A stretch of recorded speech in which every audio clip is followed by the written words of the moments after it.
You look great, man. You look great. All right. Hello, fight fans. We are live. I was just making sure Dustin knows that his beard looks great and not goofy. Uh, um, Yeah, bro. we are here. Like I said, we are live right now. So hello, fight fans across the world, across the nation. Man, we had a doozy of a weekend, Dustin, in the fight world. I mean, seriously, I'm still excited about it. I've watched the Sugar Sean O'Malley Jan fight 3 times. It's a candidate for fight of the year for sure. It's just a great all around weekend. We'll talk about that a little bit later. Um, but I just want to get real quick, just jump into it, and we'll go into our sponsors before we get into some headlines. We don't have many headlines to talk about, but we will, Dustin and I will bring you arguments and all the entertainment you need for your headlines. All right, here we go, guys.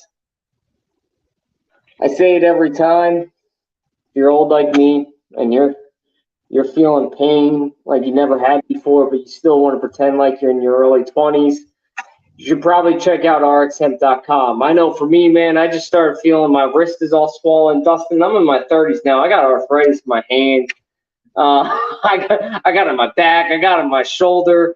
RX Hemp is just so great, guys. You guys should check it out. I use it all the time before I go to the gym, after I go to the gym, after a long day of work. It is great, great stuff. So check out rxhemp.com and use rxhemp-usn to get 10% off your entire order. And then also, guys, make sure you visit mybookie.ag today. The NBA is back. We got playoffs, World Series baseball. Got to give a little shout out to the Phillies real quick. Can't believe we're here, Dustin. Can't believe the Phillies are in it. I don't understand how it happened. You went silent again. My bad. I'm happy for Philly, man. That does. Phillies haven't been there in a while, bro.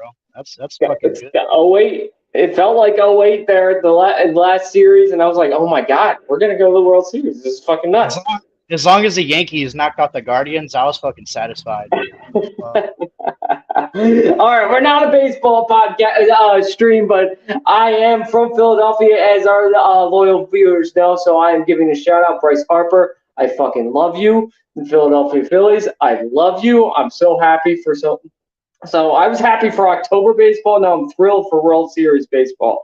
But yeah, guys, baseball's on. Basketball's back. We got some crazy fights this weekend. I think not that anybody will watch it, the Anderson Silva and Jake Paul fights this weekend. So if you guys want to bet, you better visit mybookie.ag today and use promo code USN100 for a 100% sign up bonus. Guys, it's a crazy offer. You'd be insane. If you're a betting man and you're not getting a 100% sign up bonus, I don't know what you're doing. Again, that's promo code USN100 for a 100% sign up bonus. All right, Dustin, we're going to jump right into this. We're going to start off with a banger. UFC 280.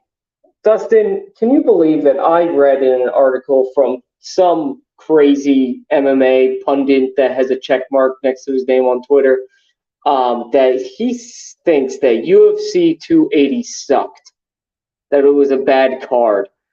I don't know what he was watching. Maybe he was watching boxing that night because maybe he watched boxing that weekend and got a little confused and thought he was watching UFC. I don't know, man, because UFC 280 was fucking killer. We started off with the fucking Bilal Muhammad Sean Brady knockout to headline the prelim. You got Ciao Barrero in the prelim winning too. So the prelim got going crazy there at the end, and then you got the Dariush fight. You got the Jan O'Malley fight. Like I said, is probably up there for fight of the year. Aljamain Sterling. We'll talk about that fight in a little bit, and then you get Islam just proving everybody wrong. So, Dustin, before we get into the big fights. What did you think about UFC 280? And were you happy? Did you buy it? Did you watch it for free? for free? Or if you did buy it, were you happy you bought it? I bought it and I was fucking ecstatic. Except that first fight. I put it on Twitter. I wanted to fucking jump out the window. It looked like a fucking sparring session.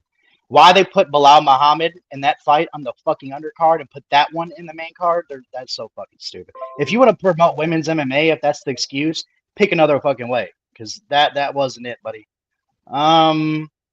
Another thing was, so I want to shout out to TJ Dillashaw. I want to give him a big fuck you. Because if I'd have known your shoulder was out of place your entire fucking camp, I'd have picked Aljamain Sterling to win, and I'd have been $200 richer right now. I'm just gonna fucking say that. All right, we'll get into that in a little bit. I first want to talk about this Beneil Dariush fight because we're going to talk about the 155 division a little bit later. But what do you think? What did you think of Beneil Dariush? It's been a while since we've seen him. I mean, he's the guy I thought he was. I remember going into this fight, but Monique and I talked about it, and I was like, I don't understand how this guy wins. He looks like he's drunk when he steps in the octagon, but it's like his opponent always gets like a false sense of like security because Dariush is like stumbling into victories. It looks like, but Dariush came out. He's just got an awkward fight style, and he came out and did exactly what I thought he would. Awkwardly beat Gamrot in a very easy way. What did you think about that? Do you think Beneil Dariush is in contenders? Don't get too deep on that because we have that as another topic. Go ahead. Dariush deserves a title fight. I'm going to tell you that right now. He took a fight against a younger fucking kid he didn't have to take, and he beat the shit out of him. Number two, it's just like, bro, I think the UFC is going to keep him away, but I'll keep him away. I'll keep that for later. Dariush is what the fuck I thought he was. He's a monster, dude. He's a monster on the feet. He's a monster on the fucking ground. It does not matter where you want to go. Dariush is a fucking monster, and he's not like one of those guys who's a jiu-jitsu guy likes to lay on his back. He don't. He's an active guy. He does not fight a losing fight. Very, very, very good fucking striker. Very, very good grappler. Very decorated grappler. And that dude is a fucking problem. I'll tell you that is a fucking problem for that division right now.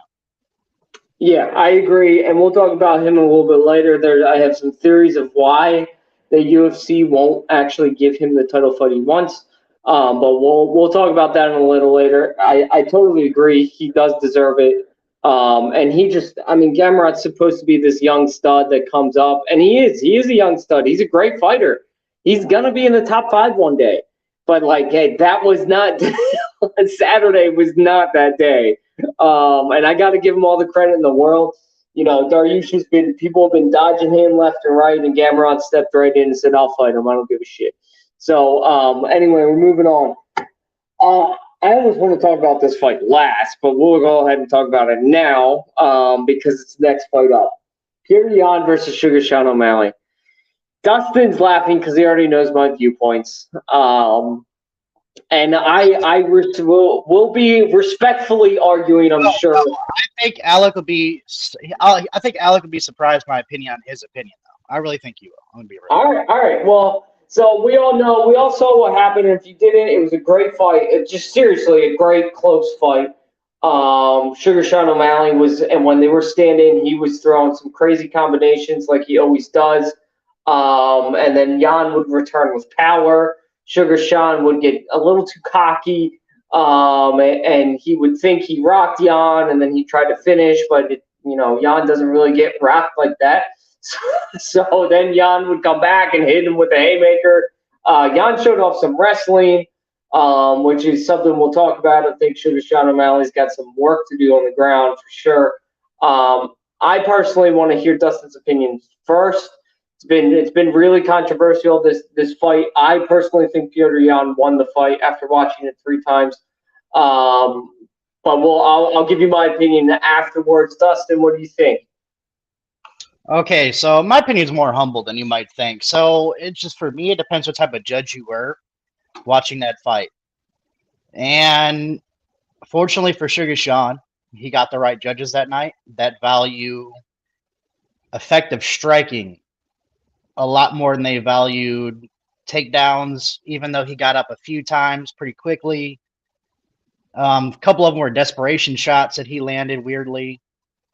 It was a battle of what type of judge was sitting at that table. That's all it was to me. Sugar Sean, in my opinion, outstruck him. I know he rocked him, but that was to me. That was because Sugar Sean got a little bit too fucking cocky, and he should have slowed down when he hurt him. He really should have slowed down because Peter Yan, like you said, he's a tough fucking dude, and he's a top-notch fighter, and they're not going to sit back and let you finish it. It's not going to happen. They're going to throw it back, and you're going to get clipped if you try that shit. So therefore, it's a weird fight for me because for some part of me wants to say Yan won, some parts of me wants to say Sugar Sean won, and it doesn't like I'm a fan of Sugar Sean, so I'm sitting over here acting like he just won the fight because that's wrong. Actually, I don't blame people that think Peter Yan won. I personally think Sugar Sean won, but that's my style. That's my judging style. I don't think Peter Yan did much on the ground. He never really passed guard. He wasn't throwing up submission attempts. He didn't get too much ground and pound in until he rocked him that one time, and he was trying to finish him on the ground for a TKO. It's just a weird decision. He outstruck the fuck out of him in the third round. And if someone wants to say because Yan got that takedown in the third, he won, sure. Sugar Sean going for that stupid ass takedown late in the round, that made me nervous for the decision because I was like, you let him get you on your back, man. I thought it was done.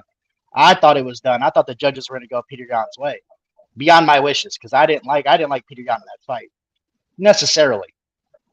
But in my judging style, I'd have gave it 29-28 for Sugar Sean. But the first round's debatable. It's a close fucking fight. I'm not mad at anybody who thinks Peter Yan won. The only people I'm mad at, to be real, is the people who keep fucking saying that Sugar Sean can't fucking fight. He doesn't belong there. And like, dude, you're stupid. You're stupid. I think you'll appreciate this. I always compare that fight to the Corey Sandhagen and TJ Dillashaw decision. Except Peter Yan would have won. If Peter Yan was in that spot, Peter Yan would have won instead of TJ. And of course, it wasn't a 5-round fight, which I hate the fact that was a 3-round fight. I think that should have been a 5-rounder. That should have definitely gone 5 rounds. I don't like that fight being 3 rounds. It needed more, in my opinion. It was unfinished.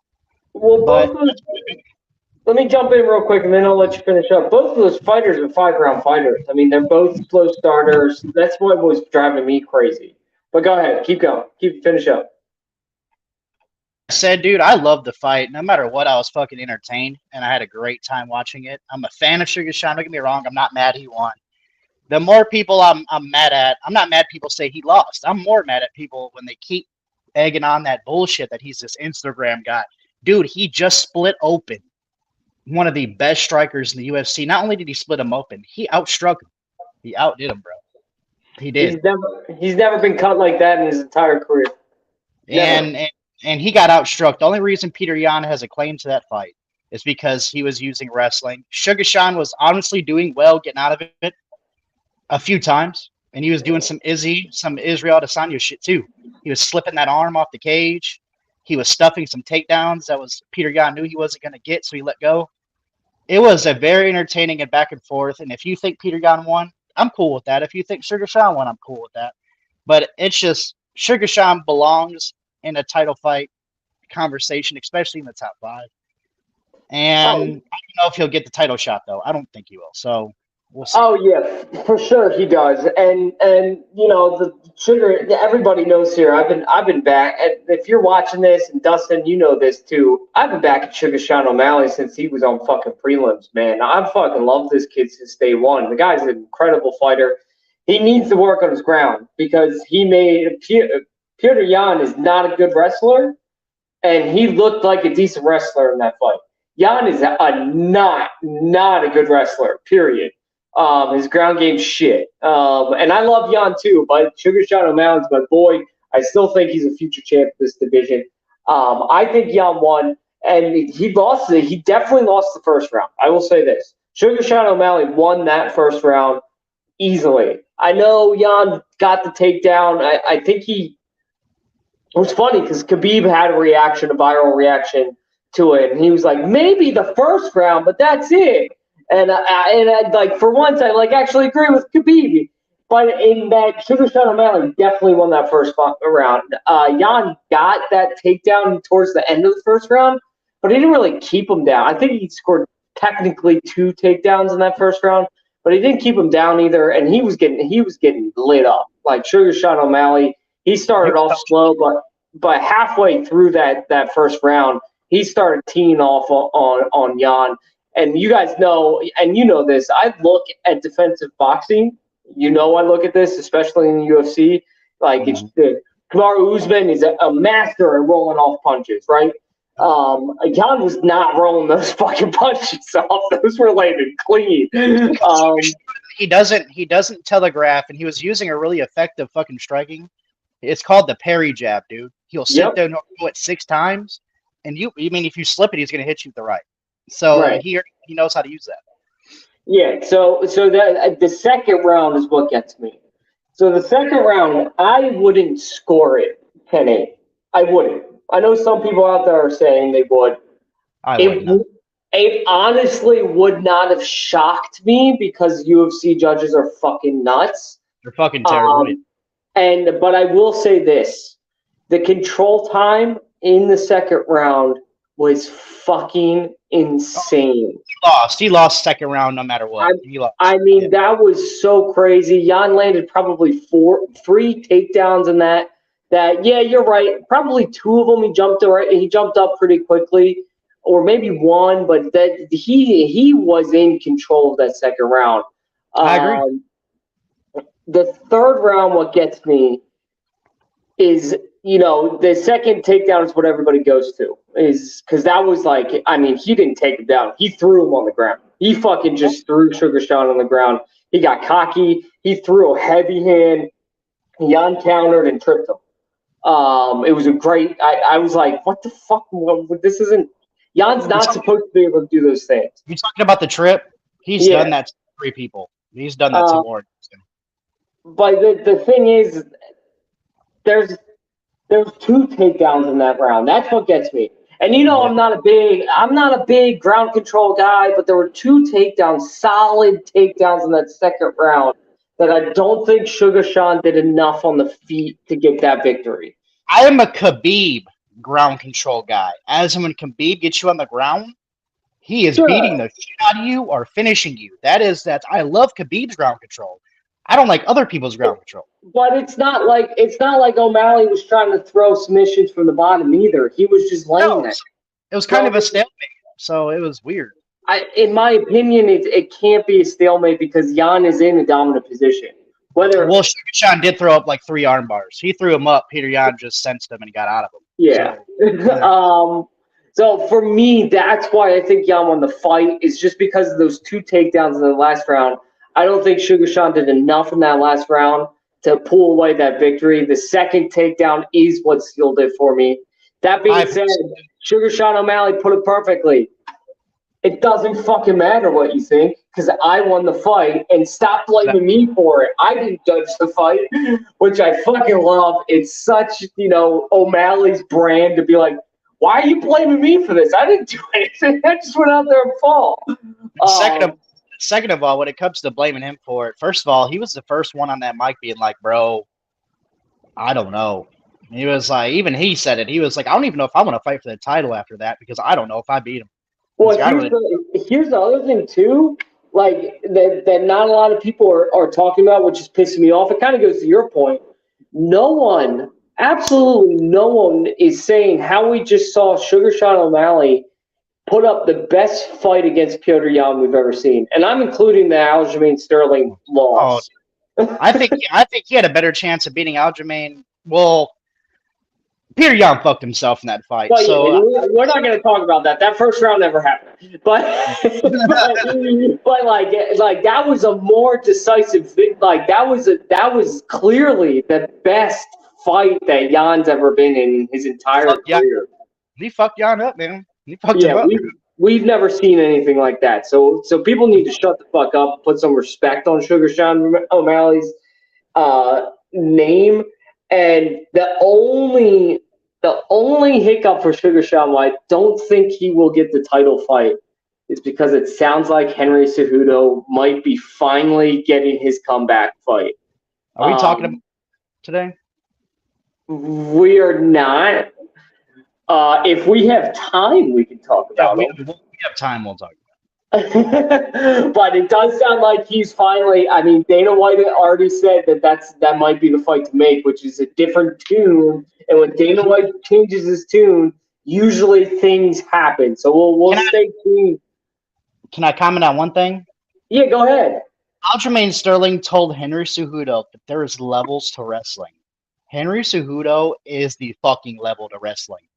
Let's just get into it, Dr. But this card fucking isn't great. It's a main card. That's all that matters. And the prelims are better than the actual card. So let's get into it.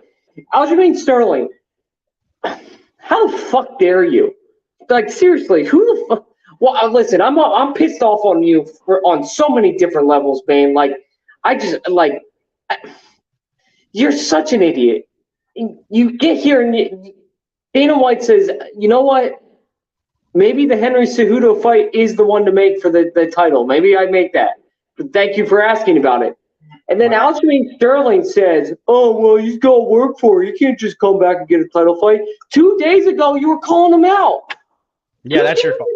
2 days ago, you called him out. Now you're saying, oh, well, wait a second. I don't really want to fight that guy. That guy's really good. He's one of the best pound-for-pound fighters of all time and a much more dominant wrestler. I've lucked into 2 victories. So, fuck that. We got to talk about the next fight, which is his. So we'll just jump into him right now. So Aljamain Sterling versus TJ Dillashaw. TJ. You fucking hoe. You lost me $200. I was right on Islam. I was right on Sugar Sean O'Malley. And all you had to do was be healthy and whoop Aljamain Sterling's ass like you would have if you were healthy. And you fucked me out of $200 because your shoulder was popped out of socket for 6 months. You fuck. So here's my thing, right? And I'm messing up my beautiful hair for this because I'm so angry at him. Oh my fuck! I'm so mad. Because I hate TJ Dillashaw. He's a cheater. He's a scumbag. You don't cheat. You don't do what he did. You can get. We've talked about it in length. You can murder somebody doing what he did. But you got me over as a fan because Aljamain Sterling is a horrible person and just a scumbag that no one likes. He is the king of cringe. He takes it from Cejudo because Cejudo's trying to be cringy. Aljamain Sterling just is. Why does Aljamain look taller than he is, dude? I looked up his height. I don't know. We got to get into this, though. So TJ Dillashaw, dude, and I didn't want to believe him at first because we all know TJ Dillashaw's full of shit. Like, that's kind of his thing. He's a liar and a cheater. But now 4 or 5 guys have confirmed it. It's like, why does this keep happening where fighters come in severely injured? Why does this keep happening? It happened with TJ Dillashaw. We saw Conor McGregor released his X-rays of his broken ankle going into the Dustin Poirier fight. Why does this keep getting allowed? If you're that injured, you should not be able to fight. You have a dislocated shoulder 6 weeks out. What was it? 6 weeks out? You have a dislocated shoulder, and you're fighting. It's this whole fucking camp.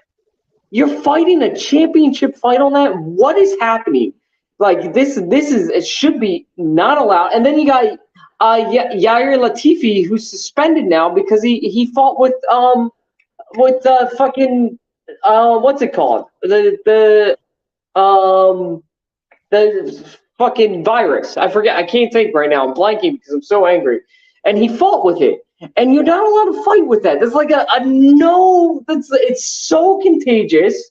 It's just you're not allowed to fight with that. And somehow he got through. So now you got Conor McGregor fighting with a broken ankle against Dustin Poirier. You got TJ Dillashaw fighting with a dislocated, probably torn ligaments in his shoulder. And you got Yair Latifi, or maybe it wasn't. I forget who it was, fighting with a virus. What is happening with the UFC? This shouldn't be happening. And now we got Aljamain Sterling, the luckiest champ ever. The luckiest champ. More luckier that he is the definition of paper champ at this point. He got lucky in the Petr Yan fight. he's fighting a broken TJ Dillashaw, and he got the belt on a fucking illegal knee.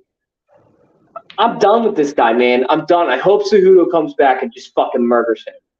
I would say something bad at this point. I wish I could say something bad at Aljo, but it comes to a point where I'm more mad at TJ, dude, because like he said, he didn't want to wait another year for a shot. I understand you're getting older. I get it. But your chances are no better now from a year now when your shoulder the last 3 months has been popping. He said it popped out 20 times. And I was like, that means you can't post. That means you can't punch straight.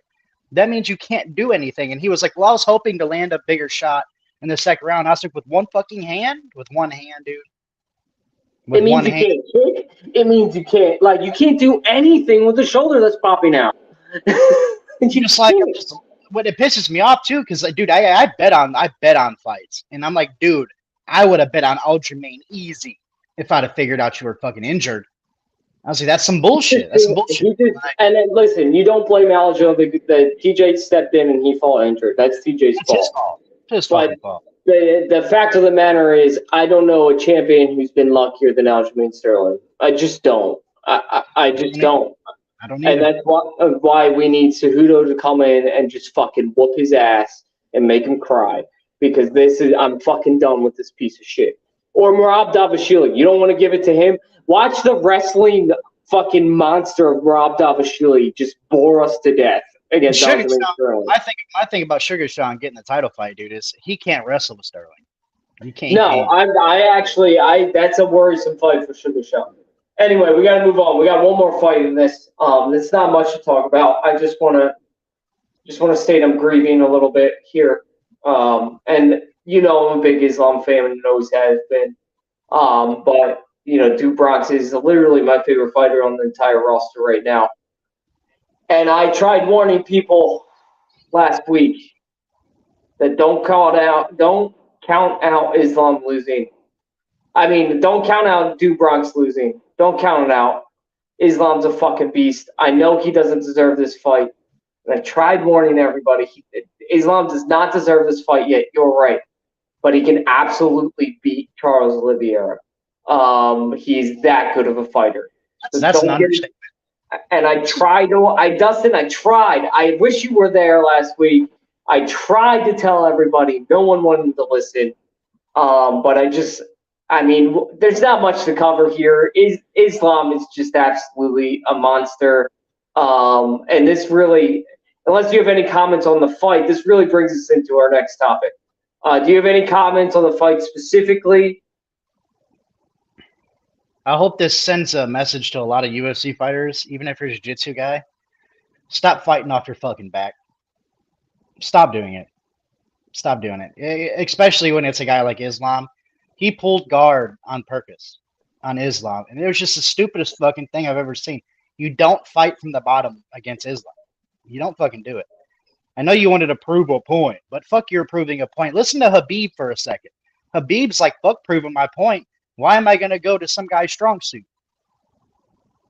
Duh. So you're going to let Islam on top of you? You're not going to submit him, dude. You're not going to fucking submit him. It's not going to happen. I knew he wasn't going to submit him.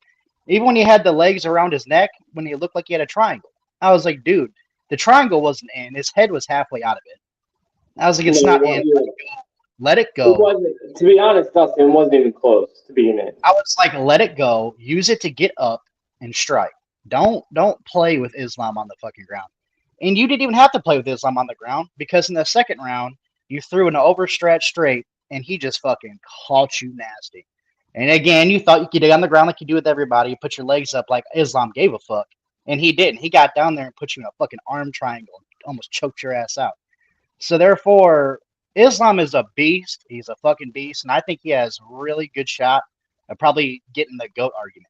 And if you ask me, if he can beat Volkanovski and get that double shot, get that double champ, if he can wipe out the lightweight division as of now, he is probably going to be arguably better than Khabib ever was. Because actually, I think he's a better striker than Khabib. I think he's pretty comparable on the ground. I think if those two wrestled, Islam would have a pretty good shot of winning. Like, pretty good shot. And so, he's Khabib kickbox. That brings us to our next topic. So this division is yet again filled with talent, but at limbo. This is the weirdest division in the history of MMA. It is just constantly put in limbo. Did you know that technically Conor McGregor is still the lineal champ? It's insane. That doesn't make any sense. So that's just a fun fact out there that Conor McGregor is technically still the lineal champ, meaning he didn't win it off an interim. He didn't get it off of an interim and then win it again. He was the last person to hold the title off of somebody who had won it off of a champion before. That's what lineal champ means. All right. So this division is crazy, crazy good, crazy talented. Dustin mentioned the Volkanovski super fight that might happen. There's Dustin Poirier, Justin Gaethje, Daniel Dariush, Michael Chandler, Rafa Fiziev. You got Armin Sarkisian, Jalen Turner. You got all these fucking monsters coming up too in this division. Not to mention Conor McGregor's still floating around. So there is, which apparently he's coming back to the UFC in January, which is a rumor that's floating around. So Dustin, you mentioned the super fight with Volkanovski coming up. I personally hate it for Volkanovski. Why don't you go into it a little bit and tell me what you think, who you think will win? I also, actually, I'll touch on it first. Let me tell you why I don't like it. There's a new champ now. He has to. In my opinion, my one beef with Conor McGregor is he never defended. And you haven't, before you get a super fight, you better fucking defend that belt at least once. 2 to 3 times, in my opinion. 2 to 3 times. I agree with that too, but if you go out, they schedule a Dariush versus Islam fight, and Islam absolutely annihilates Dariush, okay, make the super fight happen. I get it. There's like Rafa's too. Rafa is probably going to fight Justin Gaethje coming up. I don't want to see Islam versus Dustin or Gaethje because that does nothing for me. They're going to get annihilated by him. They don't fit. I'd like to see Fiziev because I think Fiziev could draw him into a kickboxing match. But that's down the road. That's probably 2 fights away, 3 fights away. So that's my beef with the Volkanovski fight. And I don't want to see Volkanovski fight. Islam Makhachev is a giant. He's huge. He's 6'2". He's a huge lightweight. And Volkanovski's a small featherweight. I don't want to see that happen. I know he's stocky, but he's still not he's not long. Islam is clearly the better wrestler. And if this turns into a stand-up fight, I think Islam beats him even in stand-up. And I'm back to being a Volkanovski fan. Dude, Volkanovski, you've got some killers coming up in the featherweight division you got to worry about. There's a fight this weekend we're going to cover, Arnold Allen versus Calvin Kattar. When Arnold Allen beats Calvin Kattar, he might be next in line for a championship fight because he's that damn good. Arnold Allen's probably, we'll talk about that a little bit later. But, you have fights in your own division. And now that there's a new champ, I plead you, Volkanovski, please reevaluate. Please reevaluate and don't fight Islam. I don't need to see that fight happen. I can see the outcome in my head. I can see Islam putting on the pressure, getting him up against the cage, taking him down, riding it out until he got a submission. Because Volkanovski's just not big enough. He's just not. Islam could fight at welterweight easily. And that's my worry. Dustin, what do you think? What you're saying about the featherweight division, I understand what you're saying, but the UFC does not value any fight in the featherweight division for Volkanovski. I'm just going to let you know that they're already planning on him being in that super fight. So, and by the way, Makhachev, he is 5'10". I actually just looked that up. He's 5'10". I looked it up right before the show. He's 6'2". Height 5'10", 178 centimeters. Volkanovski's only like 5'6" though. So either way, he still got him by 4 inches. That's a lot.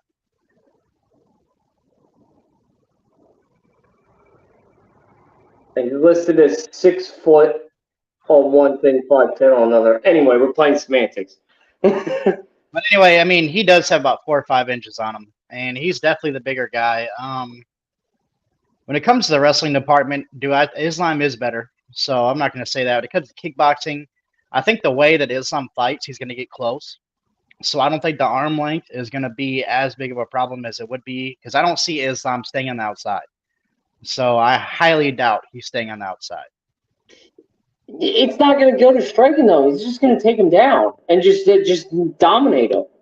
Volkanovski, he's a competent wrestler, and he's a shorter guy, the smaller guy, so it's a little bit easier for him to defend takedowns sometimes because he's got a smaller base. So it just depends, and he is not a bad wrestler. He's not. That boy, he's pretty good on both. So we'll see. But even in the fact of, I still think Islam's going to win. I just think Volk's going to get the super fight because the UFC don't value any fight for him at featherweight, and they've already added him into the drama for the lightweight title, having him in Dubai and all that. So I really think they're planning on putting him in that super fight, unfortunately, because I don't think he's going to beat Islam. And they're talking about doing it in Australia, which that would be a huge card, by the way. If they did it in Australia, that PPV would be insane. Gates selling out. So I get why the UFC would do it, and it gives Islam a chance to be a double champ right off the rip. I don't agree with any of it. I think Islam needs to defend his belt at least twice. Volkanovski, like you said, there's a couple young guys who can still fight in the featherweight division. But knowing the UFC and how they've orchestrated what's about to happen, I think that it's going to happen, and I don't like it because I think Dariush should get his shot. I'm going to tell you that right now. Everybody else has gotten their shot. Dustin Poirier's gotten his shot. Michael Chandler got his shot. I mean, damn, what lightweight guy right now hasn't really got a title fight anytime soon? Except Tony Ferguson, because he just fucks himself out of them. So it doesn't matter. That being said, Tony Ferguson had a title shot last year. So, and then we get to it, man. It's just like Dariush deserves it, and I don't want to see him get skipped. But I'm going to tell you right now that they're going to skip him. They're going to make him fight Volk, and then maybe Dariush is going to get a chance. And Volk is going to keep his title because he's going to come up to 155. So that means it's weird. It's weird because Makhachev would have to go down to get that 145 title. He would actually have to cut weight. So even if Volk goes up to 155, the only person winning a title and becoming a double champ would be Volk. So therefore, I don't know why they would put Islam in that situation because he's still only going to hold his belt. He's not the double champ. If you beat the 145 or come to 155, you're not a double champ. So they did the same thing with Izzy going up to light heavyweight. Yeah, they were trying to get him to win the 205, but he wasn't going to lose his 185. So, right. But I don't know. I mean, I think it's in the works because they made it too obvious with the drama with bringing him into the octagon.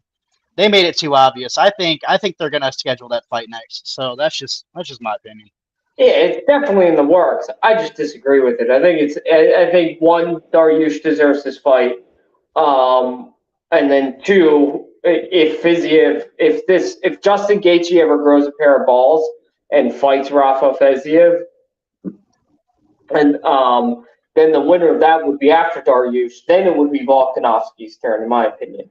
That would be the right way to do it. But yeah, the UFC's going to do it. They're like, they're going to do it. They've made that clear they're going to do it. Volkanovski's made it clear that he wants to do it, even though that handshake after the fight was hilarious. Volkanovski looked like he was questioning things. He went up and shook Islam's hand and was like, oh, man, what the fuck am I doing? I don't want to fight this guy. You know what I love about Islam, dude? It's like it's like Khabib's his puppet master, dude. I swear to God, he speaks for Islam at every chance he gets. I'm just like, let that boy be Islam. Like it looks like Floyd Mayweather hyping up Tank Davis. Leave Islam alone. Let him fucking shine. No one wants to see you. Islam's The funny thing is, Islam's got a, like, if you remember watching early Islam when he was really young coming on the scene, he was boisterous. His personality was out there. He was bragging. He was calling people out left and right.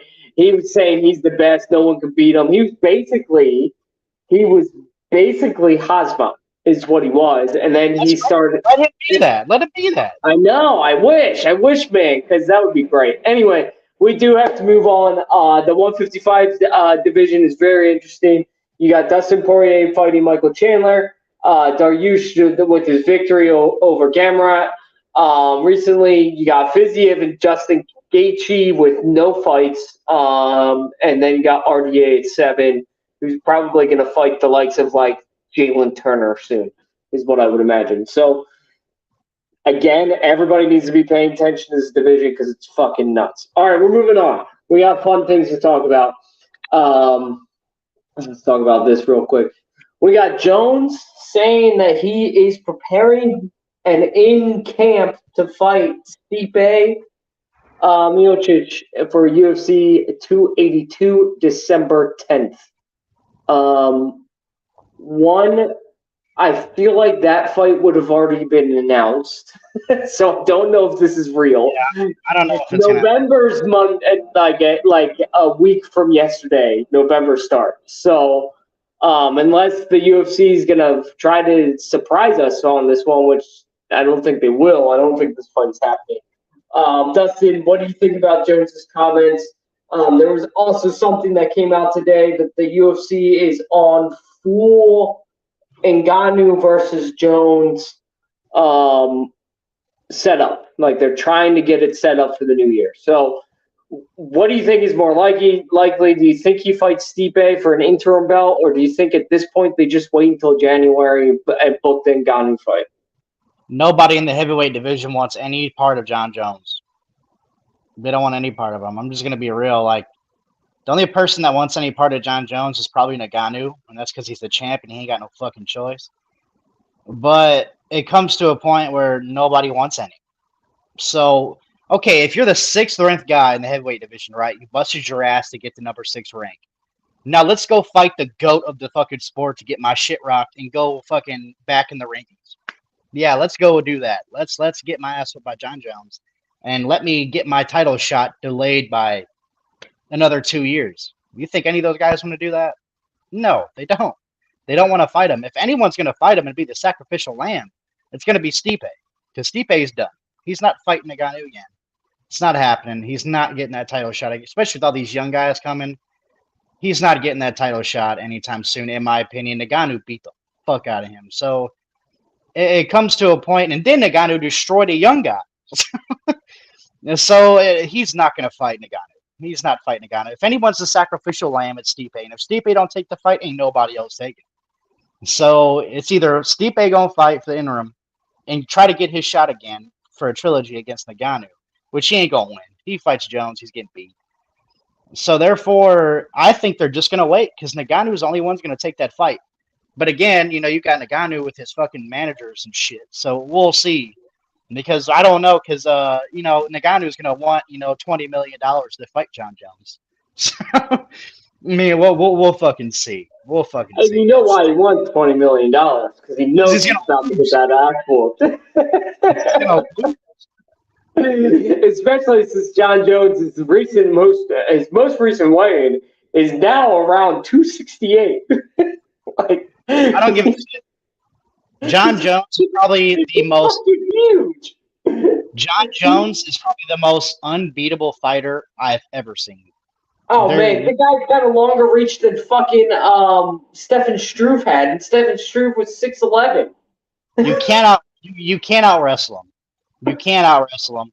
You can't out wrestle him. You can't be better at Brazilian Jiu-Jitsu than him. You can't really stand up with him because of his length. You can't, there's nowhere anybody can beat him. He's the most dominant fighter we've ever seen. He is, in my opinion.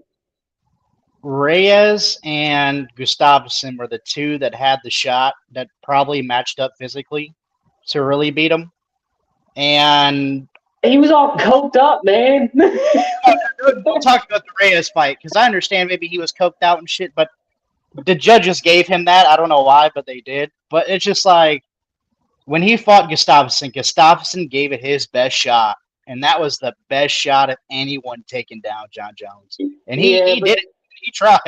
It just didn't work out. But then he fought him again, and we all saw what happened in that second fight. We saw for the first time a motivated John Jones in a long time, and we haven't seen a motivated one since then. So let me tell you how impressive John Jones is at his wrestling ability. When you ragdoll DC in grappling, that is a fucking problem. If you ragdoll Daniel Cormier in wrestling and you double leg him and he can't take you down, good luck to anybody else.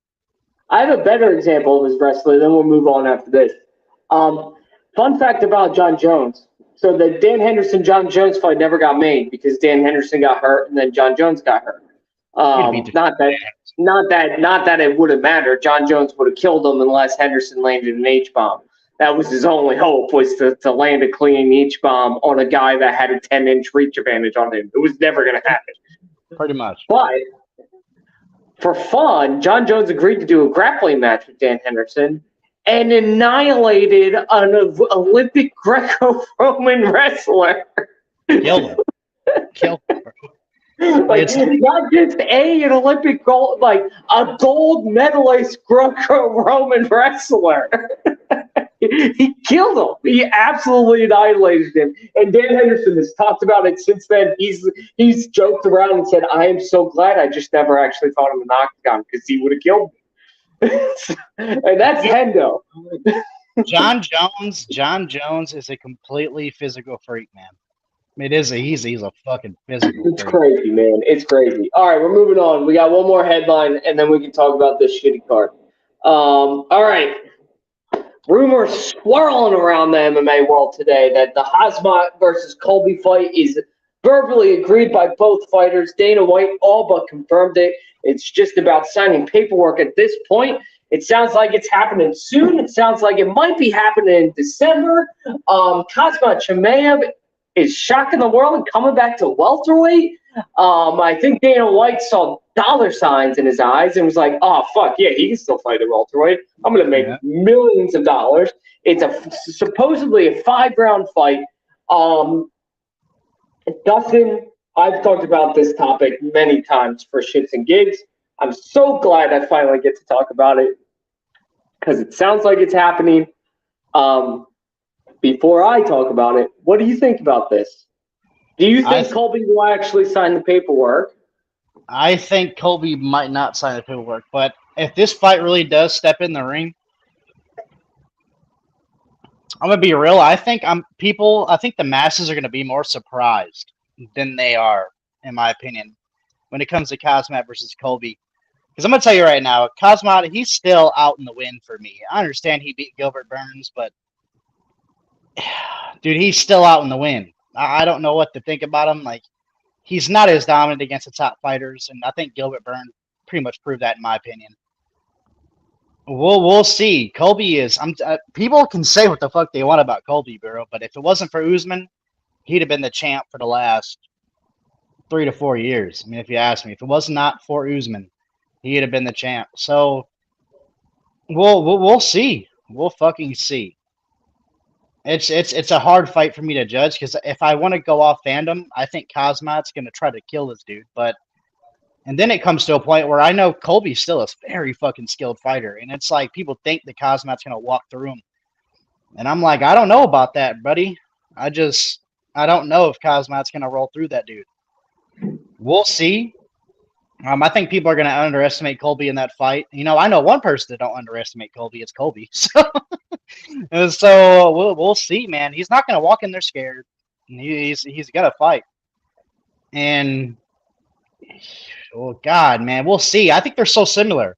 I think their striking is very. I think their striking is very 1-2-ish. It's very stiff. It's not like they're both doing like crazy shit. Yeah, Colby's got no power though. He's got pillow hands. The only thing I don't like about Colby in that fight is I don't think he has the chin enough to take Kazmat landing that straight right that he likes to land. I don't know if he has chin enough because that's the one Usman likes to throw. So I don't know if he can sustain that right if it lands cleanly. So I think Kazmat wins, but I don't think it's a walkthrough. I think it's going to be a tough fucking fight. I mean, I think it'll be competitive. Here's what I get to on this. Colby Covington is, renowned for his wrestling. His wrestling doesn't hold a candle to Kazmat's. It just doesn't. No one's does in the division. No one. He's the best wrestler in the division. And Usman's a beast at wrestling. I'm gonna just point that out. Usman is a beast. I think Usman sees it and is running scared from Kazmat. Otherwise, he's old as shit and he has bad knees. Otherwise, we wouldn't have had that bullshit Nate Diaz fiasco. It would have just been Usman versus Kazmat. Because Kazmat, we all agree he deserved it after the Burns fight. He deserved the title shot. Which is another thing why I think Kazmat didn't take that seriously, because he's like, fuck this. I don't want to fight this fucking loser. Anyway, it's a different topic for a different day. Colby Covington can probably land more strikes. He's a much quicker striker than Kazmat. Kazmat's more of a, loopy puncher. The thing is about Colby, though, he's got pillow hands, man. The guy has no fucking power whatsoever. I mean, seriously, just little like that. He's the guy that, like, Rob Font versus Cheeto. That's what this would be if it turned into a striking match. It would be Colby Covington landing a bunch of little strikes and then Kazmat just returning with power, just constantly returning with power. We all watch Khamzat Chimaev take the cleanest right hand from Gilbert Burns, who is a powerful motherfucker. Like that was one of the cleanest shots I have ever seen watching MMA. He landed that straight up clean, and Khamzat took it, and then his next punch he rocked Gilbert Burns with. Not only did he take it, he returned with power enough to rock Gilbert Burns. I give Burns that you lit a light bulb in my head about another division by talking. So I'm gonna just let you know that you just lit a big ass light bulb in my head. I'm gonna just say it, but keep going. It's just I don't think Colby's gonna actually sign the paperwork. I think he's gonna find a reason not to. I think he'll bitch and moan and say I want Dustin Poirier. Don't be surprised if that starts coming up again. I'm quite honestly, Colby should go down in a weight class. He doesn't want to fight these guys coming up in this welterweight division. They're way fucking bigger than he is, and he would be better suited to go down to the 155 division. I mean, he'd fuck up the whole division. We've talked about it many times. He would fuck up that whole division if he decided to go down. First of all, this is the division I wanted Khabib to move up to when he was dominating lightweight. I wanted to move up to welterweight. Yeah. So I just think I hope this fight happens because I love watching Colby lose. So I hope it happens. I just don't think it will. I think Colby's full of shit. All right, we got to move on. We do have a card to talk about. We do have a card to talk about. Vegas 63. Come on, man. The main event's fucking great. The main event of this card is fucking great. It is.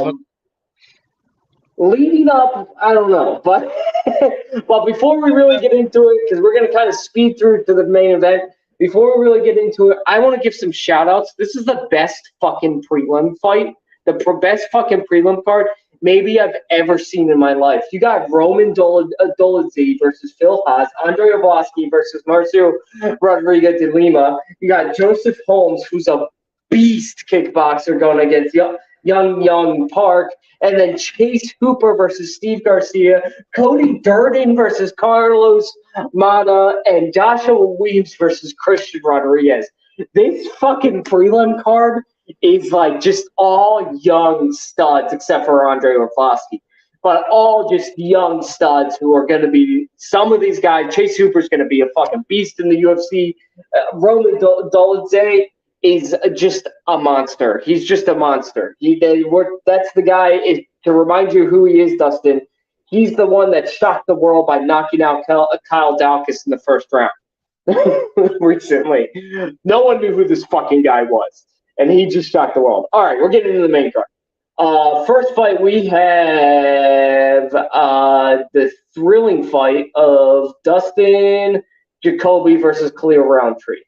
Um, I actually like Dustin Jacoby, bro. I'm glad they put him on this card. I like him. well, go ahead and talk about it, man. My computer's loading, so go ahead and talk about it. Give me 1 second. I'll be right back. Actually, go ahead. I'll be right back. I gotta do something. So you got Khalil Roundtree, who's he's a striker, and then you got Dustin Jacoby, who can do a little bit of everything. I actually do really like Jacoby in this fight. I think he's the better overall fighter. I don't think either of these guys are going to be competing anytime soon for a championship, but they're both extremely good fighters. They're both going to be in the UFC for a long time. But I agree with you. I think Jacoby takes this, and I don't think it's really that difficult of a fight for him. The only thing I'll say about Roundtree, he's pretty aggressive, man. He's got a good aggressive game. But one thing I love about Justin Jacoby is I think he left the UFC the first time. I think a little bit. He left to go back to kickboxing, and I'm gonna tell you right now, he's a world-class kickboxer, by the way. World champion. So, in the same fight promotion that Izzy was in. So that'll tell you something. I like him because I think his UFC career, man, it got cut short like a little bit too quick for me. Like I remember when he was young, like I was like, dude, you should have stuck around a little bit more. I don't know if Dana was the one who threw him off, but I don't think he should have been thrown off when he was younger, to be real. I mean, the division back then was super tough. And it just, maybe he decided it was the best for his career to leave. But I think he came back too late. I don't think he'll get a title shot or anything like that. But I like him as a UFC floating veteran. That's going to be hard for young guys to beat. Yeah. He's a great gatekeeper. Great gatekeeper. I think he's going to beat the shit out of Khalil Roundtree, if you ask me. I think he's got this fight. I don't think Roundtree is good enough to beat him. Because I don't see Roundtree taking him down. I don't see him taking him down. So, all right, moving on. We got Waldo Cortez Acosta, who is is being fast tracked. He's clearly being fast tracked. He just came off. He's an LFA phenom, and did very well in Bellator as well. And he's coming off that impressive knockout in the Contender Series just recently, actually. That was essentially one punch knockout at 3 minutes 40 seconds to go in the first round. The guy's an absolute monster. He's a boxer. He's a former boxer. Kind of struggled with boxing. Wasn't the best boxer, but has had his career like reignited in the MMA world. And he pulls. This is definitely a prop fight, by the way. Jared Vanderaa, who I didn't realize was still in the UFC, Dustin. Jared Vanderaa is the last time we saw him lost to Chase Sherman. That's right. Why? Somebody actually lost to Chase Sherman. Why is he in the? Why is he the third fight? This is a prop fight, baby. I would put Tresean Gore's fight over this one, if you ask me. Oh yeah, you're right. I skipped Tresean Gore. I'm so sorry. We'll go back to that. So, what do you think about this? Is this just another prop fight for a Contender Series guy? Tresean Gore was a. He was. I think. We're talking Waldo. The Waldo Costa fight. But the homie that's a beast. Yeah, this is definitely a prop. So, like, when it comes to this, I think he's putting him in kind of some main card. The crowd's going to be around. I think he's putting him into a weird situation to see if he's really got that medal. Because, in the Contender Series, dude, there's no one there but Dana and, a few recruiters and just some spectators a little bit. When you get put in a situation like this where there's a crowd and it's your UFC debut, I think he's trying to test that medal. And honestly, I think it's a good idea. So I'm not mad at it at all. Not Yeah, at neither am all. I. All right, we're gonna jump back down real quick because I skipped Trayshawn Gore, which I'm so sorry, Trayshawn. If you see this, please don't murder me. You're a terrifying man. Um, what do you think about this fight versus Josh? What's his last name? Josh Firmed.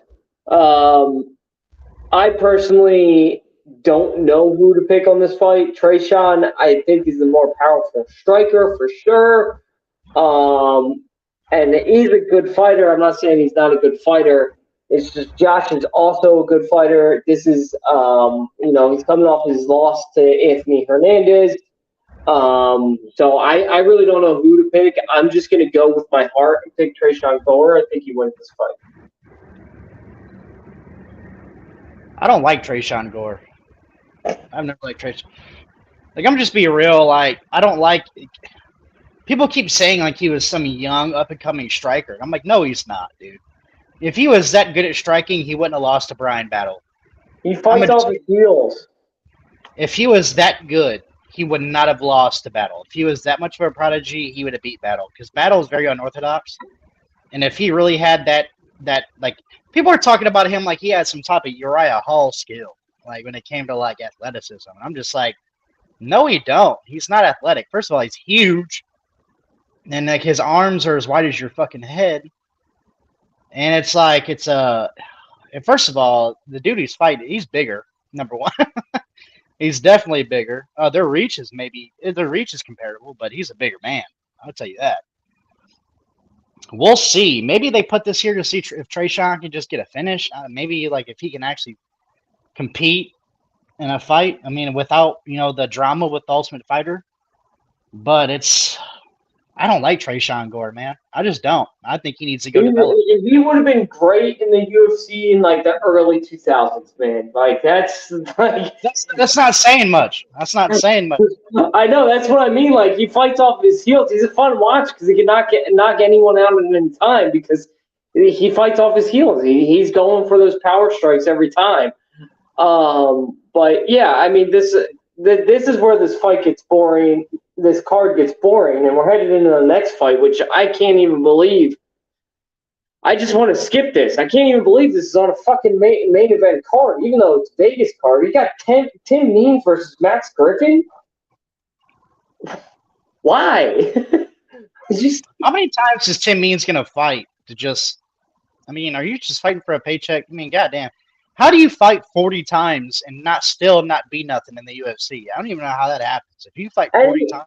And he's fighting Max Griffin, who's fucking 18-9, and is not like has never been able to beat anyone who's a known name, except for Carlos Condit, but that was in 2021. Carlos Condit was old and washed up. As much as I love Carlos Condit, our 10th brother, I love you, but still, at the same time, like, you're not the same fighter. If he's fighting prime Carlos Condit, he's destroying Max Griffin. Like, Max Griffin, he sucks. Both of these fighters suck. I'm done with these stupid fights. You put them on the prelims where they belong. If you're going to keep them on the UFC, put them in the prelims where they belong. They don't belong on main cards. There are 4 fights happening in the prelims that should be on the main card instead of this fucking one. Oh, you went black. You went black screen, Dustin. I was just about to tell you that there's fights in the prelims that are fucking probably better than the main card, if you ask me, bro. Bill Halls versus Rome Dolce. That should be on the main card. Those are 2 young guns. Promote them. Both of them will be contending for championships at one point. Well, maybe not Phil Halls. But Roman will be contending for a champ at one point. The fact that you have Andrei Arlovski on a prelim, like, at least he's a bigger name than Tim Means and Max Griffin. Anyway, Dustin, I know you're on a black screen. It's time. It's time to talk about one of my favorite up-and-comers. Arnold Allen versus Calvin Kattar. I got to give Kattar credit. Guy doesn't say no to a fight. And he did not have to say yes to this one. Like, seriously. Especially coming off that Josh Emmett loss, quote-unquote loss, which I think he pretty clearly won that fight. All right.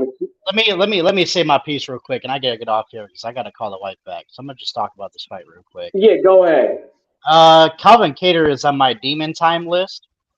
So obviously, I think that he can definitely put up a fight against a guy like Arnold Allen. But I'm gonna tell you right now, I think Arnold Allen, he's destined for greatness. I'm gonna just be real. This kid's destined for greatness. So from watching him fight, he's destined to be in those title fights, man. He's destined to be in the prime time. So I think he's getting past Calvin Kattar. I'm gonna be real. Kattar, he had plenty of chances to get there. He had plenty of chances to elevate his name, and he can't, man. He can't get to the top echelon. He's just not able to. I think a guy like Arnold Allen is gonna get him, man. Because Arnold Allen, he's there. He's a champ. He's the future champ. I think he's the guy that can beat Volkanovski. I do. He's just as good at wrestling. I think he's a better striker. This is the guy that welcomed Dan Hooker into the division, and Dan Hooker ran away after fighting him. He was like, I don't want to fight. I don't want to be a featherweight anymore. And then he also, we're talking about a guy that absolutely annihilated Sadiq Youssef. So, like, and then before that, destroyed Nick Lentz, Gilbert Melendez. Like, this guy, for being 28 years old, has beaten some pretty big names already, and it had shocked them. No one thought he was going to beat Sadiq. No one thought that, and he absolutely annihilated him. He's a monster. He's huge for the division, and he's just Volkanovski. I don't blame you if you're trying to run up to 155 because you don't want to lose the featherweight belt. But Arnold Allen's coming, man. He's coming, and I think Calvin Kattar's in a world of hurt in this fight. We'll see. I got to end it here, man. I'll see you next week. All right, man. Well, we're wrapping up anyway, so that's what we got. That's our show. We'll see you next week. We'll be talking about what will we be talking about? Oh, I'm not even going to talk about that card. We're 2 weeks away from the Izzy Alex Pereira card, though. So that's something to be really excited about. We're getting there. So everyone just be patient. That's coming November 12th. So, guys, happy fight week, and we'll see you next week.